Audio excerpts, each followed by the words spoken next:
بسم اللہ الرحمن الرحیم۔ شروع اللہ کے نام سے جو بڑا مہربان نہایت رحم والا ہے۔ روزے کے مسائل۔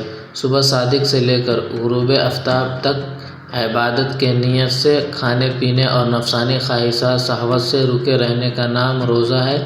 عربی زبان میں روزہ رکھنے کو صوم اور روزہ کھولنے کو افطار کہتے ہیں۔ روزے کی فضیلت۔ اللہ تعالیٰ کا ارشاد ہے، اے ایمان والو، تم پر روزے فرض کر دیے گئے ہیں جس طرح تم سے پہلے لوگوں پر فرض کیے گئے تھے تاکہ تمہارے اندر تقوی پیدا ہو جائے۔ حدیث شریف میں ہے کہ رسول اللہ صلی اللہ علیہ وسلم نے فرمایا، آدمی کی ہر اچھے عمل کا ثواب 10 گنا سے 700 گنا تک بڑھا دیا جاتا ہے سوائے روزے کے۔ اس کے بارے میں اللہ تعالیٰ کا ارشاد فرماتے ہیں کہ وہ بندہ میری طرف سے خاص میرے لیے ایک تحفہ ہے اور میری ہی اپنی مرضی کے مطابق اس کو انعام و ثواب دوں گا۔ میرا بندہ میرے رضا کے واسطے اپنی خواہش نفس اور اپنا کھانا پینا چھوڑ دیتا ہے۔ روزے دار کے لیے خوشخبری ہے، ایک افطار کے وقت اور دوسری اللہ تعالیٰ سے ملاقات کے وقت، اور روزے دار کے منہ کی بو اللہ تعالیٰ کے نزدیک مشک خوشبو سے بہتر ہے۔ رسول اکرم صلی اللہ علیہ وسلم نے ارشاد فرمایا، جو آدمی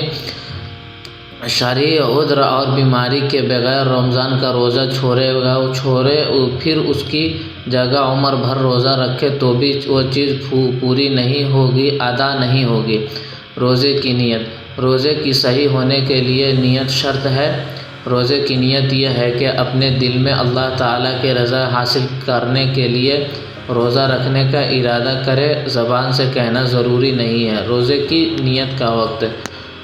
روزہ شریف اور سنت و نفل۔ روزہ میں نیت و وقت غروب آفتاب سے لے کر آدھے دن تک، البتہ صبح صادق سے پہلے ہی نیت کر لینا افضل ہے۔ لہٰذا اگر کوئی شخص سحری کا وقت ختم ہونے کے بعد نیند سے بیدار ہوا تو وہ بغیر کھائے پیے روزہ رکھ سکتا ہے۔ نوٹ: آدھے دن سے مراد صبح صادق سے غروب آفتاب تک کا آدھا دن ہے۔ اس کو ضحوہ کبریٰ بھی کہتے ہیں۔ مثال کے طور پر اگر 6 بجے صبح صادق ہوا اور 6 بجے غروب آفتاب ہوا تو پورا دن 12 گھنٹے کا ہوگا اور آدھا دن 12 بجے ہوگا۔ رمضان شریف کے قضا روزے، نفل کے قضا روزے اور کفارے کے روزے میں صبح صادق سے پہلے ہی نیت کر لینا ضروری ہے۔ اگر صبح صادق کے بعد ان روزوں میں سے کسی روزے کی نیت کرے گا تو وہ روزہ ادا نہیں ہوگا، البتہ یہ ایک نفل روزہ ہو جائے گا اور نفل روزے کا ثواب مل جائے گا۔